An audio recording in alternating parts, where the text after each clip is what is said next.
I'm Miss Noor. And I'm Candace Montgomery. We're co-executive directors of Black Visions, a Black queer and trans-led organization building power within Black communities to dismantle systems of violence. We're excited to guest edit this edition of The Forge, an online journal on organizing strategy and practice, along with Solana Rice, co-founder and co-executive director of Liberation in a Generation. We'll be looking back at the uprisings last summer and the longer movement to defund and abolish the police and prison industrial complex. Miski and I are here today with Adaku Uta, Denise Perry, and Prentice Hemphill. For those of you who don't know, Denise is the executive director of Black Organizing for Leadership and Dignity, or BOLD, a national training program designed to build Black leadership in social justice movements. Adaku is the organizing director of the National Network of Abortion Funds, the co-director of Harriet's Apothecary, an intergenerational healing collective, and a teacher with BOLD. And Prentice is the founder and director of the Embodiment Institute, which brings political and embodied emotional skills to our communities. They are also a teacher with BOLD. We're talking about how we sustain ourselves, our communities, and our movements in this work. But we get into a little bit of everything, from how we fund our movements to how we support each other's leadership, to how we center self-care as a critical piece of radical transformation. Listen in. What is your vision for safety that would replace policing and imprisonment? For me, I feel like it is about a community of care and interdependence, and that is the hegemonic way that we understand our nation, and that we spend more and give more in care, in building employment, building public health, in ways that leave neoliberalism in the rearview mirror, and where we spend resources on surveilling and policing people just is a part of that rearview mirror. That's sort of some of the key elements for me. So for me, I often begin with just, centering our inherent value and worth. I think so many of the practices that move towards violence and harm and policing come from a devaluing of humanity in so many ways, and a superiority complex that me or a group of people are more superior than others. And so really grounding our vision in the root of all of us have inherent worth and value, not because of what we produce, but because of who we are. And the humility that, any kind of visioning is a collective and non-static process. I really appreciate you, Denise, saying interdependence. Like, I can't imagine any vision of safety coming from a siloed place or like a copy and paste model or one size fits all approach, but one that is really moved and listens to the self-determination and autonomy of people, and is willing to be with change. Like, we are constantly shifting. Our political and social conditions are constantly shifting. And so what it means to be safe, what it meant to be safe in 2019 looks different from what it means to be safe in 2021. And I think we need like a nimbleness and an adaptability to be able to move with the how our conditions are changing, but also how we change, what we long for changes, the quality of relationships that we're in that help to determine what safety will look like. Also, shifts and changes, and we have to be willing to look into that. I feel like I know that a huge part of the vision for me is a willingness for us to turn and face how harm lives inside of us, both the ways that generational violence and trauma informs what we know and feel is possible around safety, and also how we produce harm, and I think we have to be in a constant practice of repair, restoration of on a cellular level to a community level to a generational level that has us looking at the ways that harm lives within us and choosing to transform those ways so they become less automatic and less embodied, and we are able to move in ways that feel in right relationship with one another, with human beings and with land. And and that takes time and commitment. Like, I don't know any relationship that does not require work. Like, safety, any kind of safety vision or strategy grows from this interdependent web of people choosing to be in relationship with one another. And for me, the relationships, the quality of them that's trustworthy, interdependent, and accountable and loving, those support how any vision sustains itself, and also how we sustain ourselves to be in relationship, because it's hard. It's really hard, and we have to choose every day to risk, because we're not perfect. We're not perfect people, and we will make mistakes that potentially harm one another. So can we choose to keep returning to each other in ways that are generative and not producing more harm? And something that keeps coming up for me inside of this is like making enough spaciousness for us to not throw each other away when we fail, using those opportunities as lessons for how we might be better with each other, whether that's being more strategic, less harmful, more generative. Yeah, I don't think I have much to add, other than I think what folks have been pointing to of like just what it would transform to radically resource our communities, and to have that be the emphasis. I think the piece Denise was sharing around communities of care, having care at the very center. It really strikes me often that care is so far removed from the thing that we organize our structures or our institutions or even our relationships around, that there's transaction, there's extraction, there's punishment. There are all these other logics that seem to be at the center of what we build and how, and to really let ourselves, not just in a kind of like, care sounds nice, but like, no, but what would it really mean if that was the center of everything we built? How would it actually look? And I think it would lead us to radically resourcing our communities in ways that have, in ways that we haven't seen, And I think to Adaku's point too, that there's a real, like, the piece about the risk of it all doesn't feel small to me, that for us to create more safety and more experience of safety, in order for us to get from here to there, it's going to feel like a bunch of different risks that we have to take, risks to intervene, risks to be accountable, risks to say how we feel. Like that's actually the skill that we have to be developing in this moment in order to change things as significantly as they really require. And so just wanting us to feel the distinctions between comfort and safety, and being willing to take the risks that it requires to actually build a more collective sense of safety.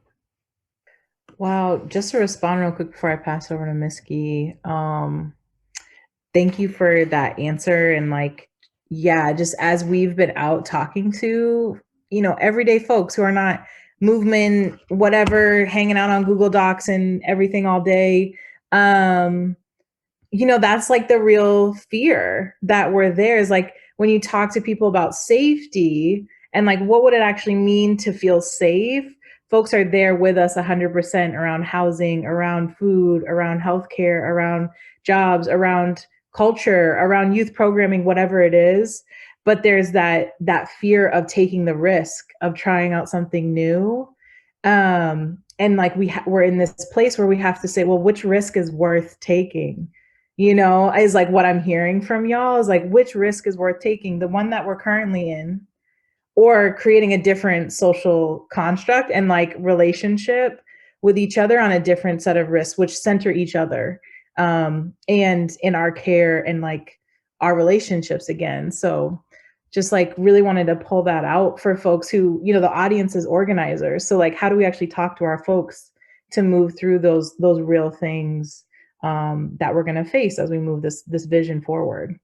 Thanks for that, Candace, and thank y'all for that answer. And really, what y'all are building on builds to this next question. Where we're talking about relationship and talking about what we're building and how we're building it. And so, in talking about, let's talk about the relationship between movements and infrastructure. What did the uprisings last year show you about where our movement is weak and where we are strong, especially when it comes to infrastructure and sustainability, and building something for the long term for our babies and for our future selves, like you were saying, Adaku? No, this is a really good question, and some of the other questions I feel like sort of wrap into this, and I feel like this question for me is about where do we choose to invest? And inside of BOLD, our commitment has been infrastructure are the actual people. And where do we ensure that our organizations are making an investment in each of those folks, whether it's not even that it's one or the other, the members or the staff, but it's everybody, right? And are we moving towards helping people reach that next phase for them, right? Inside of BOLD, we'd say, what is their commitment? What are they declaring for their future? And how do we support that and moving people into that direction? And so I think our organizations, folks struggle with, what do you do when there's a ton of money that comes, but that has a lot of limitations on it, right? You need to do this in this period of time. You have to be able to do this in this period of time in order for us to resource you. And I think that's difficult. But if we can get more people to help us discern how we can plan out those resources over time, that again, invest in the folks first, and then from there, we identify what are the systems that need to be created in order to support the kind of work that's necessary for those folks to move and thrive into building the organizations. So it's a real fine dance between the organization and the people in the organization, right? They're in service to each other. Those folks are in service to building power through an organization, and that organization is responsible to building power in those people. And so we can't separate them, but how do we really attend to where they meet? And I think I have a whole lot to say about the money, but I'll hold that for some other part of this. I also think that we need to be honest with each other and allow people to make mistakes. You know, I think that's one of the things in the work, as the energy lifts and tensions rise for us to be in the streets or whatever strategic decisions organizations and individuals make, we have to give room for people to make mistakes. And when we don't, we stop everything, right? Because it tears trust, it holds people back, and we don't have the numbers, we don't have the people that we can afford to just be like, okay, well, they're not doing it exactly right, so leave them on the curb and let's keep going. We don't have that kind of power at this point. And also it's whack, right? Like that is the antithesis of what we're trying to do. We're trying to bring everyone into something new. So I really just feel like that is something that would serve us all. And that is, I think, to what Adaku said, is like to see people in their humanity, to see people and serve into and support their dignity. And mistakes happen because people take risk, and risks are taken because that's what we see as an opportunity to step into and make something happen. And so that is just a part of the cycle of the work that we're up to. So much of what Denise said, I'm probably just gonna reiterate some of it, but like, I feel like one of the things I witnessed this past year was like, oh, we have gotten like our ability to claim the future, to name what it is that we want. It just feels like, I was like, oh, we developed something like a big old skill here to like just get into the middle of the conversation and say, no, this is what is necessary.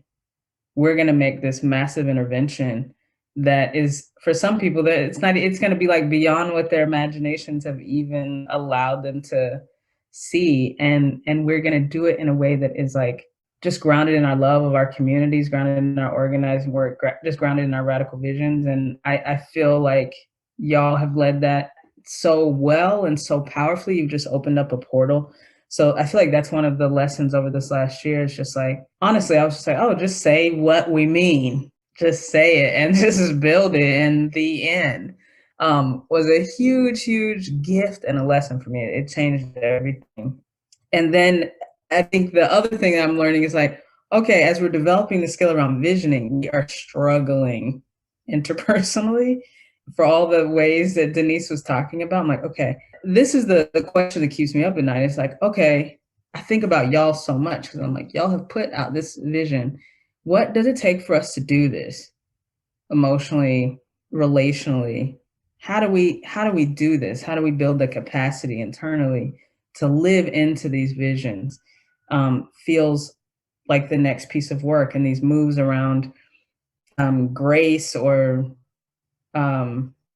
accountability, forgiveness, all of like skill sets that I think we need to develop in order to live inside of that vision. I think that we're at a moment where we could choose to develop those or we could choose not to. And it feels like every day I'm like, ooh, what are we gonna do?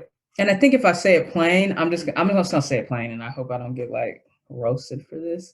But I feel like there's a choice we can make between a movement that is centered around care and transformation and accountability, and a movement that is centered around vengefulness and division. And I think we're at a critical choice point. That's what it feels like to me in my assessment. And then I think just to kind of touch on the money piece that Denise said, it's like, what do we do if we are funded beyond what we imagined? What will it bring up about our own relationships to money, our own trust of each other? What will it reveal about what we haven't put our attention towards in terms of infrastructure or systems? That it just heightens, and it just heightens the pressure in such a significant way. So I've been watchful for the last like 7 years of like, okay, what does money do? And how in some ways is money being used perhaps by outside forces to put pressure and break us in places. And we haven't figured out a way to like, just in an organized way, respond to that, be ready, develop infrastructure to receive. And that has its own way of breaking us down. So those are some of the learnings and questions I feel like I'm in right now.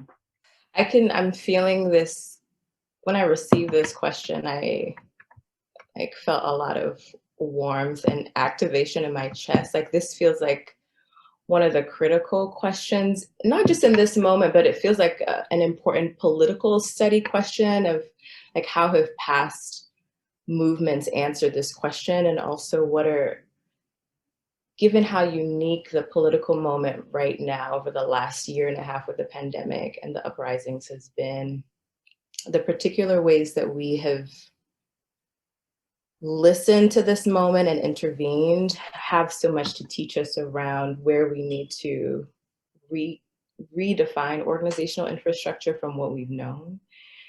And so in my wildest dreams, I'm like, can we have lots of our movement organizations be with this question and be in a study of the patterns around collaboration, communication, and conflict that have shown up that's informing how organizational infrastructure is getting built and also reshaped.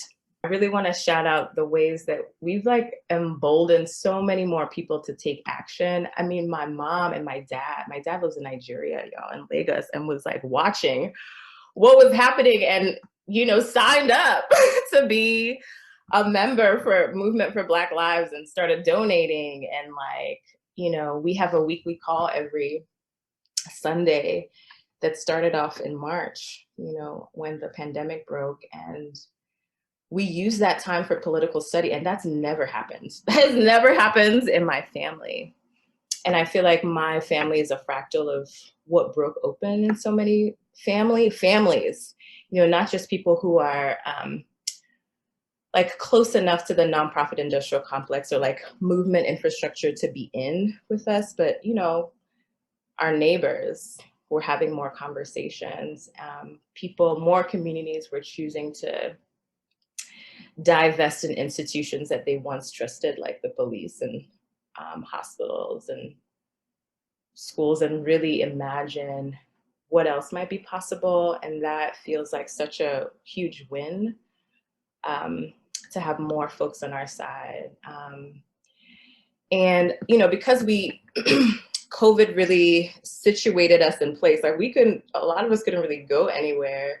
Like the amount of place-based organizing grew. It has been such a joy as someone who travels often for the organizing work that I do I've been in New York for 12 years. And this is the longest stretch of time that I've been here. And getting to, not just with me, but a lot of organizers that I know, just re-deepen and recommit to our community in a different kind of way. Like, I know my neighbor's kids, like we built safety plans together when the cops came. Like when my neighbor downstairs got arrested, we were able to activate our entire floor and support each other. And that, I think, would not have happened without the deep and place-based organizing that got to happen this year, and a lot of organizers really helped to move forward. And so many creative, rapid interventions when the government was not listening to us.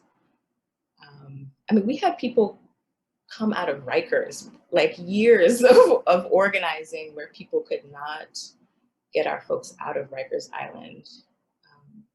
Folks were able to use this political moment and assess like what are the interventions and wins that we can make right now, and really took it and ran with it. So if you are a part of that work and you're listening from the future, thank you for that. Places of growth. I want to say that we are doing the best that we can with what we have and what we know. And when we talk about where we are either struggling or where we need to grow, I think sometimes like shame can rear its ugly ass head. And if you're listening and feeling that right now, shame is real, and it's not the truth of how we are trying to do our best and how we are learning from where we might have fallen or failed each other. So I'm saying that to like hold where I see as opportunities for growth for us, not from a place of like, you ain't doing it right, but like, we're trying the best that we can, and as we learn, we grow. I think that there's an opportunity to keep getting folks who are mobilized to commit to long-term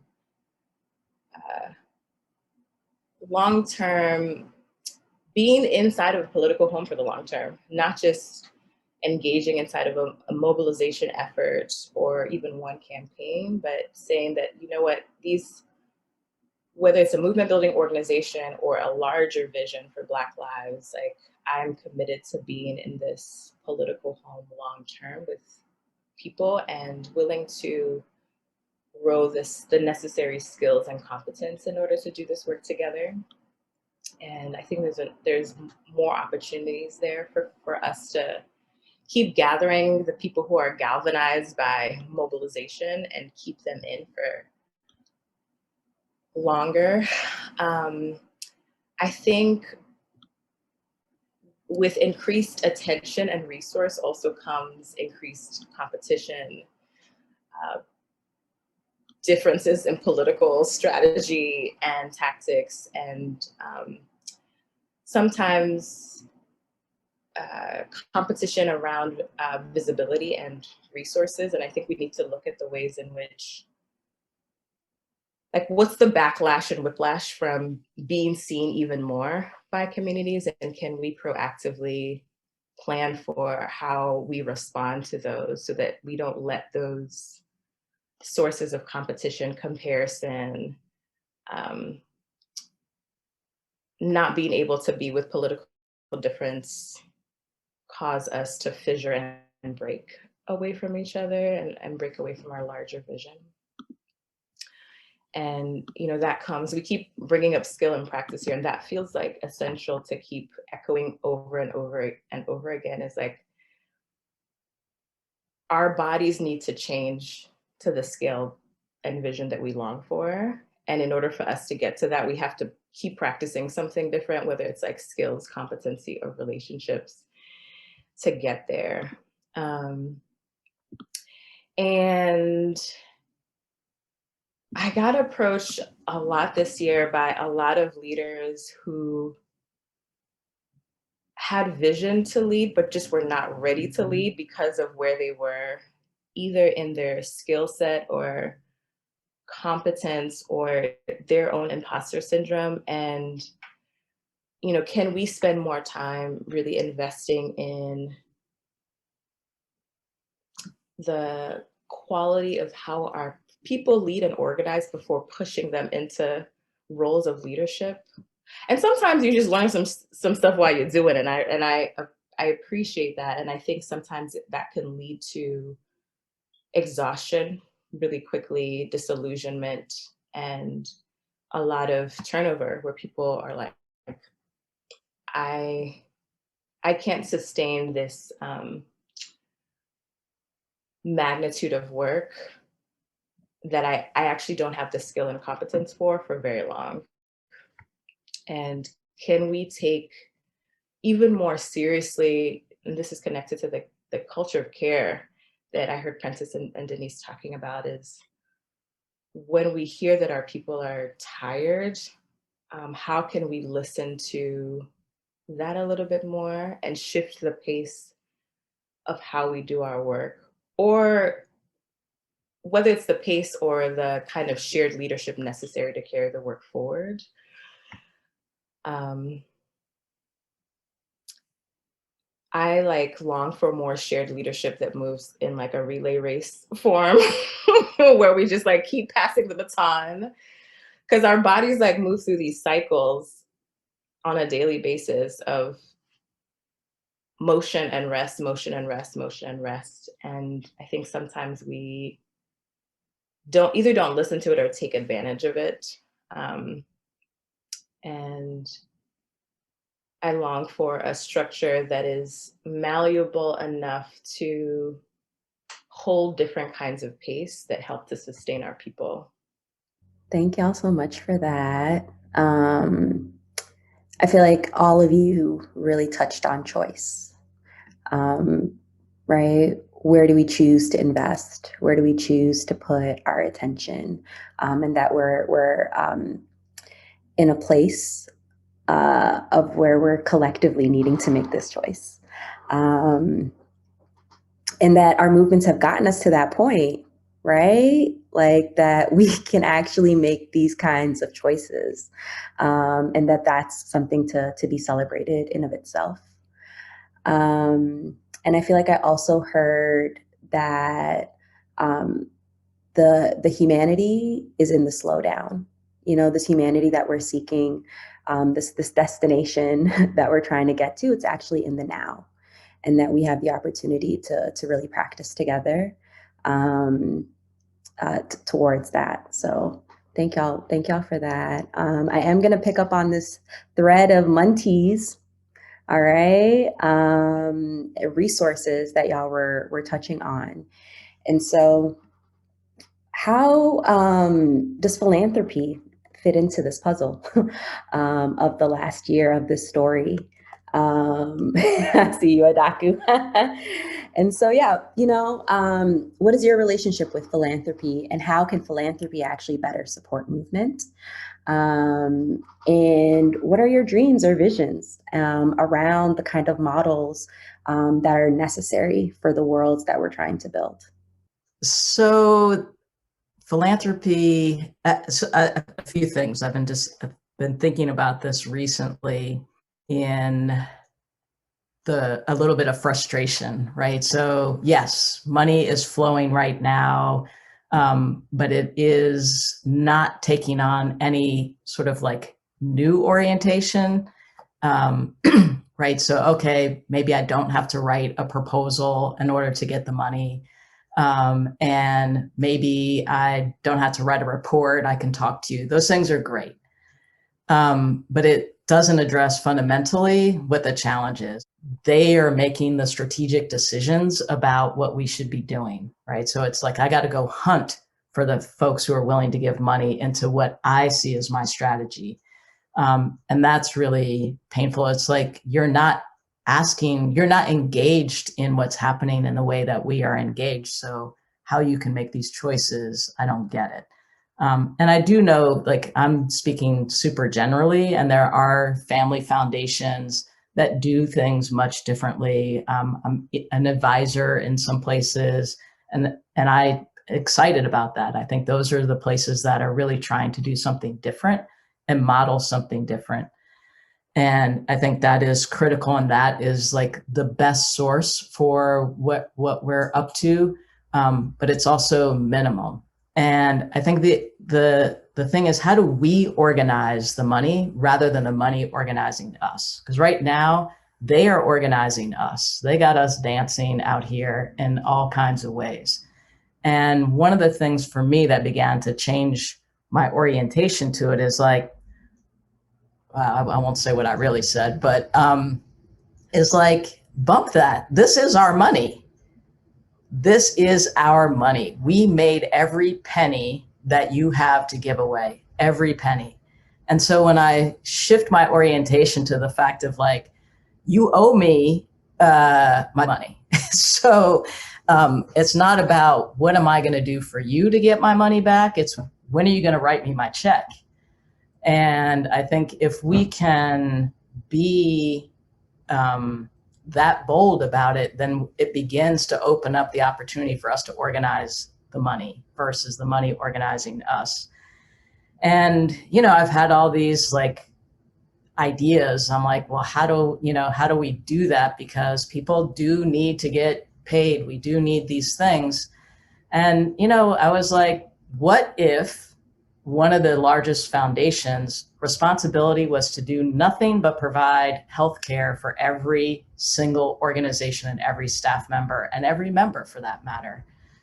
I feel like when we say we don't want to be a part of the nonprofit industrial complex and we name that as the enemy, feels like a misplaced frustration and anger, right? Because the 501c3 is a tax status that allows us to not have to freaking pay taxes, so we can keep all of our money.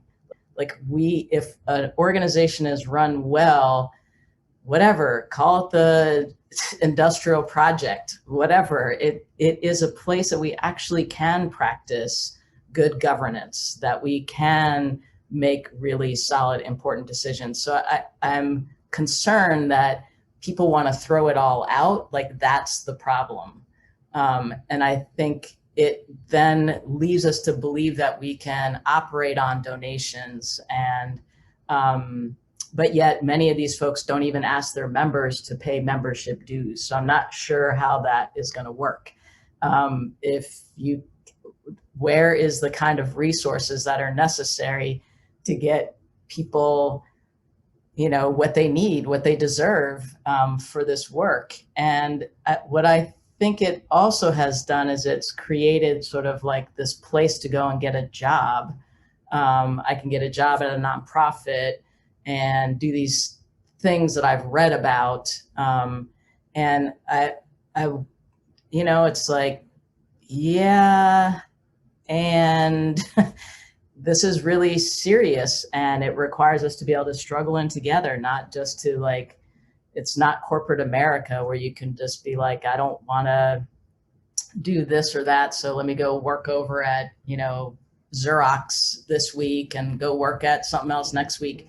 What we're up to is rooted in folks' actual experience, right? Like, people do the work that comes from their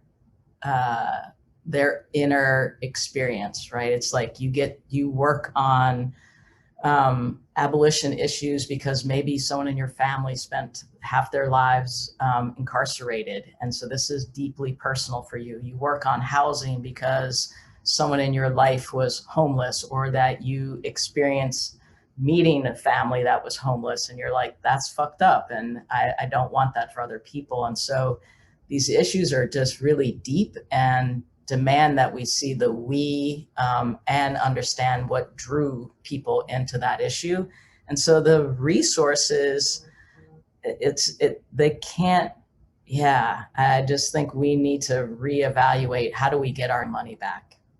That's it. That is what it is, Denise. I really appreciate like the loving read and the like calling of our gathering the people to see it differently. And yeah, I feel really moved by everything that you shared. And I want to add that like part of the democratic control of our capital is getting our communities to want to keep investing in our work, so not just foundations, but what if we had a movement ties, every 10% of what you make, bring it back into the movement. And I think some organizations are using that model and doing a really good job. My organization, National Network of Abortion Funds, we run one of the largest fundraisers for abortion care every year. It happens one time a year. Actually, it's happening right now. If you want to donate. And we raise anywhere from $1 million to $2 million every year, and it's from $5 to $15 to $50 donations from our people. And so we're not the only ones doing it. There are organizations that are figuring out alternative models to funding our work that don't only have to rely on foundations, that really recenters how community Ubuntu. I am because we are because I am. And part of that looks like whether it's offering resources like our time or bringing them coins. Yeah, I just think that point that Denise just put in the box is really big. So I just want to bring attention to that, to the chat box. Like, land buildings, long haul institution building, I think is a really important push for us in this moment. Now that we see, we're like, oh, you got all these resources up in here, philanthropy? Okay, well, we need some land. Okay, well, we need some buildings. We need some things that are going to last us over time. So I think now that we know, I think the flavor of our ask or demands can also shift to be thinking long term. So I just wanted to bring some attention to that point that Denise made and everything else that has been said. It's interesting because, right, like, there have been periods when we think about the organizing work and over time, the church, they always had a building. They had resource, right? Like the building fund, right? And it allows you to be stable. It allows you to focus on the work. And we spend a lot of time having to, like, I know my old organization, we moved 3 times, and it impacts so much, right? Because we're communicating with the community, and you want to be a part of the community. It's really hard to do if you don't have a stable location. And I think the church proved that. And then from there, I did work inside the labor movement, and I never worked for a local union that did not own their own building. and they made those investments over time. And in some instances, when they got into financial struggles, it was because they had those buildings to help keep them moving. And it really, yeah, I can't say enough about the increase of our growth and stability and connection and community and all the things, the blending of service and power building, like all of that becomes so much more possible when we are rooted. Everything you said is like so true, you know? And I think that like, as folks who, quite frankly, I think we are in a special position to be able to learn from people like you, to have the work that y'all have been doing out here for literally decades, to actually read, to have been in physical space with, and then to be able to take those lessons and shape work differently is a privilege, you know? And I think that it's important. It's always been important for us to like recognize that it's like, we don't need to recreate the wheel. We actually should be learning. Yeah, and if we're not messing up sometimes, like, are we really doing it, you know, at the same time? And as an organization that we were just trying to build and do our little thing, you know, like we never even asked for the money, literally. Like, you can't find a post. We were like, please donate during this time. Folks donated to us, which I think is incredible, you know, like regardless of how the ways that it created conflict or the ways that it was really hard, it was incredible to see that, and was a deep agitation for me when it comes to how we're interacting with philanthropy. Because as the person who gets to crunch some of those numbers, I'll tell you 97% of the 30 million came from individuals. Philanthropy came in under less than 5 million. Like, that shouldn't be something that like philanthropy should be ashamed of. That, do you know what I mean? Like, that is actually yeah, that's despicable to the place where we're at. And then just even to do the political study with our folks to be like, and the money that we gave out, the money that we raised is less than 5% of what philanthropy sits on every single year, and they're allowed to just sit on it, right? Because when we see an influx of $30 million in Black communities, there is going to be a lot going on, but without that sort of larger lens of what is really going on when it comes to, as Denise said, our money, right? That looks like a lot when it's actually literally pennies in the bucket of what's really out here for resources. And so it's hard. And then it's how do we tap into ourselves to be able to navigate that because of all the fear? You know, I grew up poor. like we didn't always have food in the fridge, you know, like I didn't have a family member who had more than $1,000 in their bank account at any one time.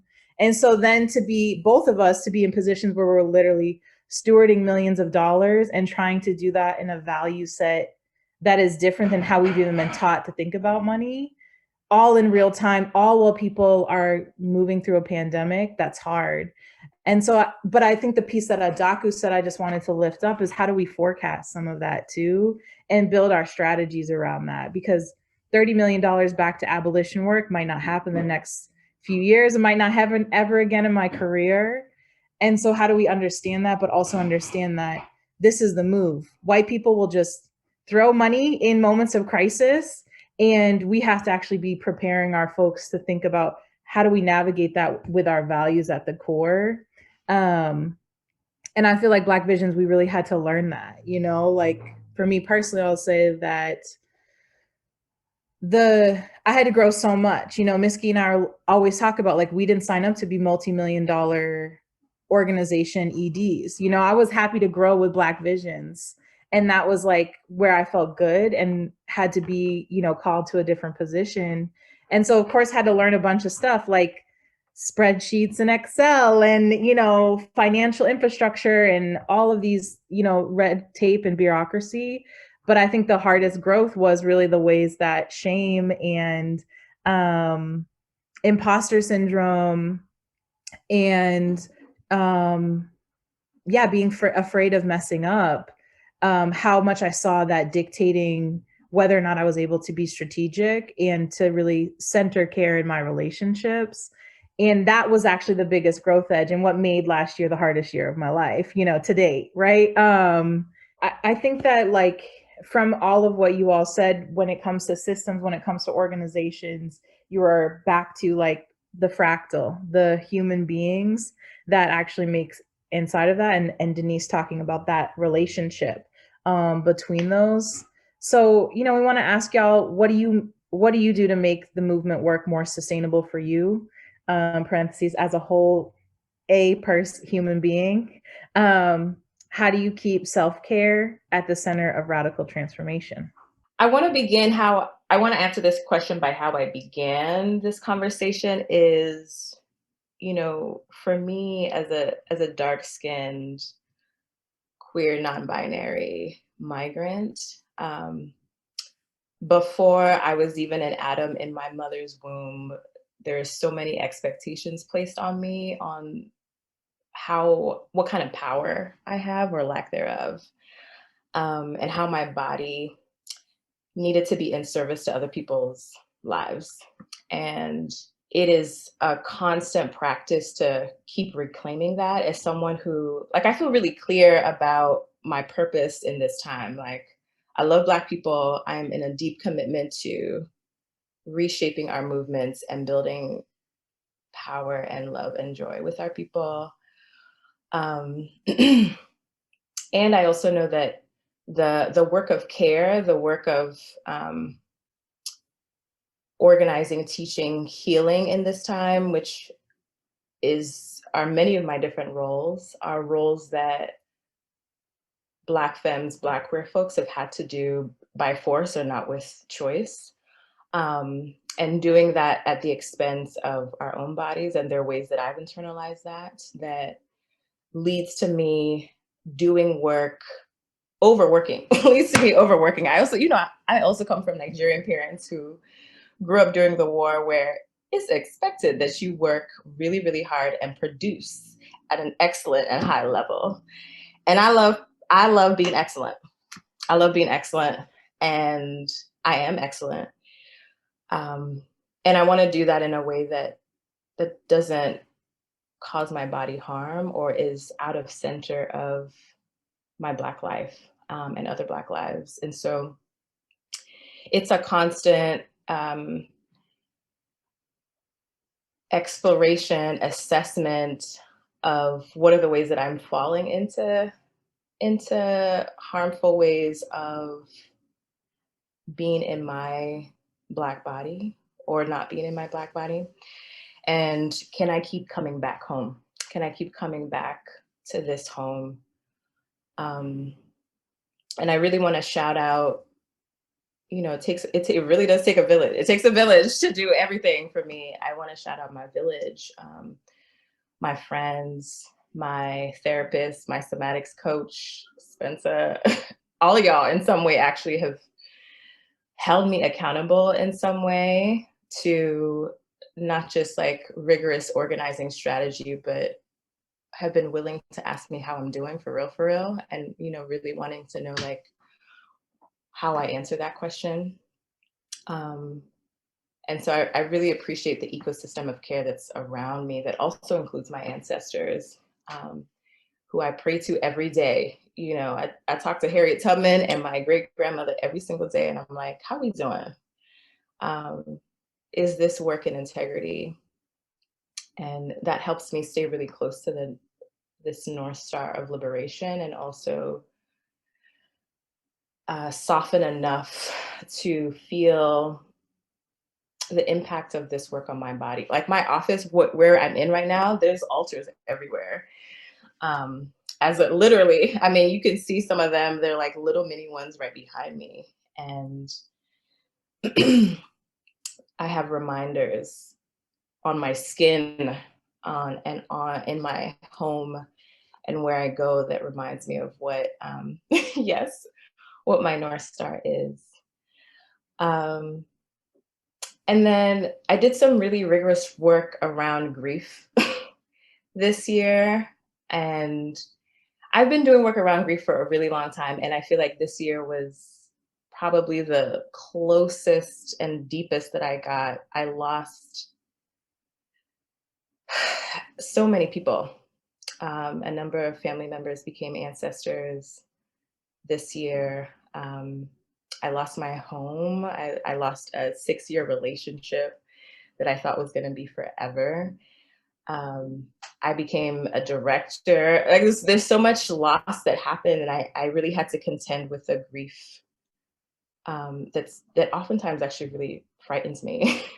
um, just not dealing with, but moving with the loss, very real loss of so much. And I feel grateful. I want to say that I feel grateful for my grief and the ways that it's taught me how to keep breaking open and be more human. And how wide we can love uh, in this time and into the future. So shout out to grief, and connected to the work. There's so many ways that I answer this question with folks that I'm organizing with. And I think there needs to be multiple answers around how healing, wellness, safety, and sustainability gets centered around radical transformation, because it needs to be informed by the people and place and land. And in practical ways, some things that I want to highlight within the work that I'm doing with the National Network of Abortion Funds, we deeply invested in our leadership development and organizational development in a way that feels more holistic than I've ever experienced. Like our leadership development programs hold these 6 core competencies that we're building: purpose and commitment, political analysis, strategy and action, reflection and humility, and self and community care. And these core competencies didn't just come out of thin air. They came from our members really talking about what does it mean to sustain ourselves at the scale of winning, and what kinds of relationships do we need to be building? What kinds of skills, like whether it's like the hard skills of like base building, one-on-one conversations, to how do we build trust? How do we navigate conflict? How do we do succession planning when a leader needs to rotate out and move on? And it's been really helpful to support how our leaders are sustained in this time. We also shifted our work schedule to a 32-hour work week. I really believe that, movement building doesn't only happen within the work that we're doing in organizations, it also happens with how we're building relationships with our families and our communities. And we need time to do that and not just be on the grind within nonprofits, and also tending to the relationships that we have outside of our places of employment.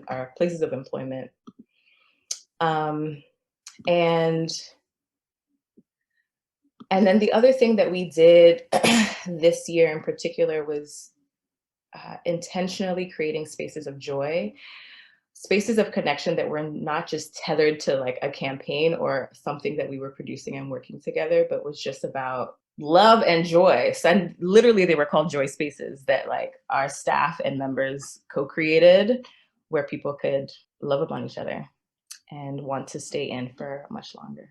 This question actually feels really hard for me. And I think as someone who's been doing, practitioner work or support work that we've all been doing, it can feel really challenging for me to figure out how to tend to myself and feel the pressure and the magnitude of the need at the same time and figure out how to do that. So I guess I just mostly want to be honest that it feels like a thing that I'm navigating all the time. And I think that the things that I have learned that have worked really well for me are that I have a life outside of, it's not outside of, it's maybe adjacent to and outside of movement spaces that feels full and nourishing.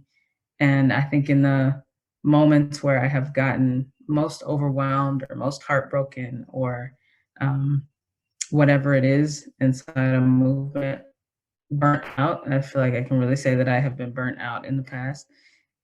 It has been the relationships, my home that has always fed me. So being in relationship to land, um, having pets, um, friendships, love, nephews, siblings, like things like that really changed the game for me. But I just don't want to say that it has been easy, but those are the things that, when I was kind of in my most challenging moment years ago, my somatics practitioner said, I want you to put your body in warm water at least 3 times a week. Like very practical things they gave me to that just helped maintain my system, my physicality, so that when I had more space and resource, I was like able to fill out more, that I hadn't just taken so much from my own system. I mean, y'all know me from back in the day. I was always making a smoothie on the road. I just like took my routines and my rituals with me, and that helped me care for myself. So I think now it's just like I grow things. I love people. I love all the things that grow around me. I am working to take time off, and yeah, it helps to have mentors. I mean, my spiritual practice is helpful, and then having people that are further down the road that are in my life now that I can hit up, like Denise Perry, and be like, Denise, I'm raggedy. What's up? How do you do it? Because I called Denise and she's like, I'm riding my bike through Miami. And I'm like, damn, okay.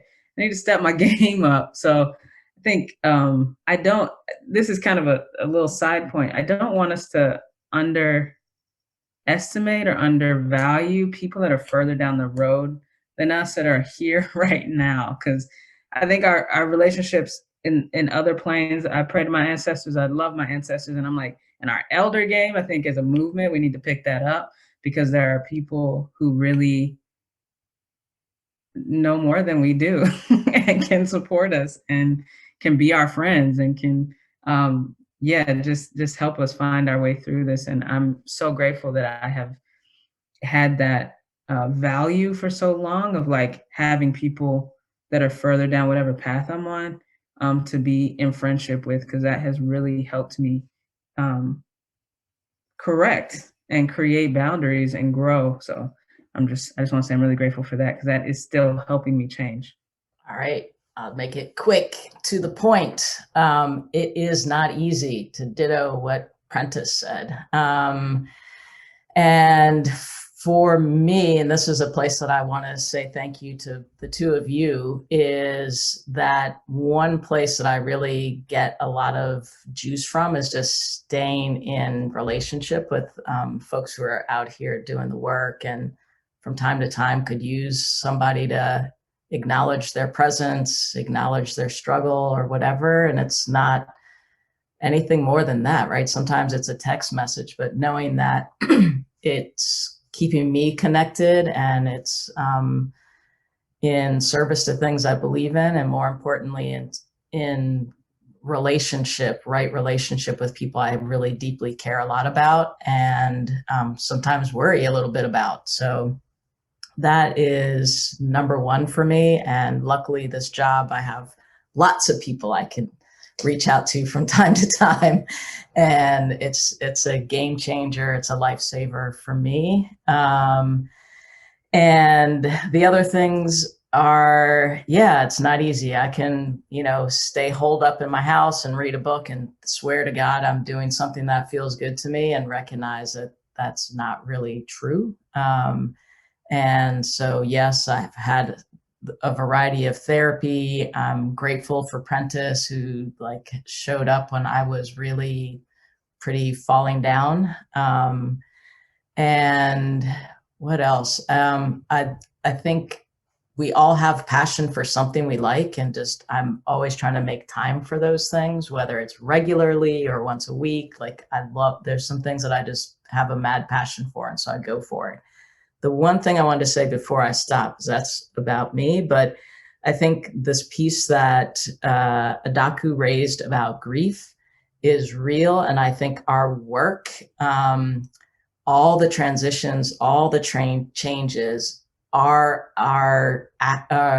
places that we can access grief in a honest way if we really orient around that, and it could serve our movement. So every time a director changes, every time there's a strategy shift, every time things are moving, we're grieving the old ways of what we were comfortable and what we knew, and trying to bring in something new. And there are two theories around grief. That one is about grief stages are denial, anger, bargaining, depression, and then acceptance, right? And so if we imagine our whole team going through those at different ways at different times, is the chaos that we're in. It's not like people are trying to fuck things up or trying to make it hard.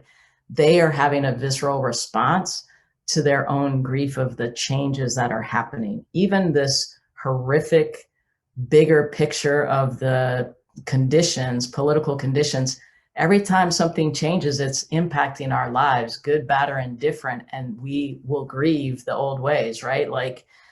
And the other area of framework around grief is about that I think really speaks to our movement shifts, and a place that we're in now is around yearning and searching, right? That's what we're doing. We're like, where are we going? What's the big thing? Who's got the answer? Da, da, da, da.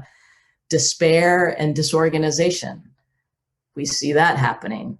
And then reorganization and recovery is the place that we're all longing for. And I think this huge moment has us all in our own variety of those things. And I think this is something we cannot ignore. And it's something that could really help us all to deepen our understanding and experience in as a way towards light. A word and then some, Denise Perry, always. Sounds like y'all are building your lives around care or something. I don't know. That's wild. That's crazy. Who would have thought it? Thank y'all so very much for all of this. I know y'all, yes, it feels like we're constantly swimming in grief and gratitude to me right now. And it also feels like it's getting harder to be human day by day. And so a lot of what y'all dropped, I think speaks to that. I think one of my meta reflections from the last year is just, how hard leadership is, and that in general, the left kind of eats its own. And so what does that mean for the experiences of Black leadership in particular? We love to shout out Ella and Fanny and Malcolm and so on and so forth. And I just think about what we romanticize Black leadership in so many ways. And I actually think about what were their lived experiences? What were their actual lived experiences? Because I see how we treat dark-skinned people right now. I see how we treat disabled people right now. I see how we treat fat people right now. And so what does that actually mean about how much we actually do love Black people and how that manifests in real ways, and how to actually really, really be able to shift that.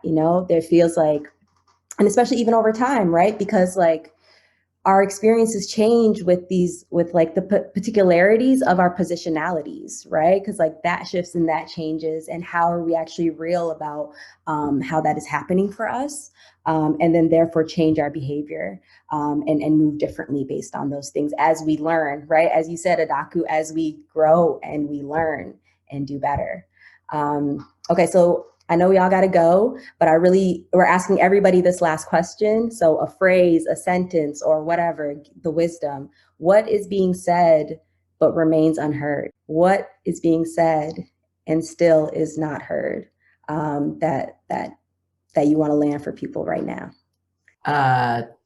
Change and transition is hard. It's not magic. It's hard. It's life, and it can be a little messy. It's coming to me in little snippets. So I think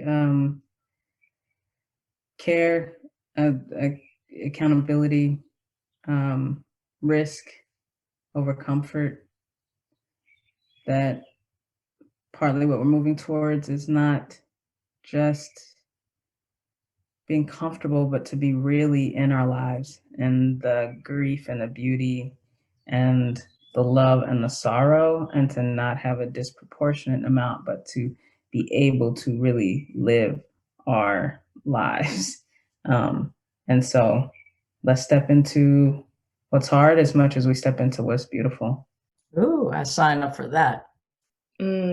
We are worth changing for. Like, I want to change for y'all. Like, each of you are worth changing for. My nibbling is worth changing for. The folks that I organize with are worth changing for. And that even in the hardness and contradiction of it, it is worth it because of us. And it's how we love. It's actually an extension of love. Thank you for listening. For more conversations like this one, visit forageorganizing.org. We'll see you on Twitter at forageorganizing. For more information on Black Visions, visit blackvisionsmn.org or follow them on Twitter at blackvisionsmn. You can find more information on Liberation in a Generation at liberationinageneration.org or follow them on Twitter at liberationin. Thank you to Nino Fernandez for post-production audio and editing, and thanks to all of you for listening. Take care and stay safe, everyone.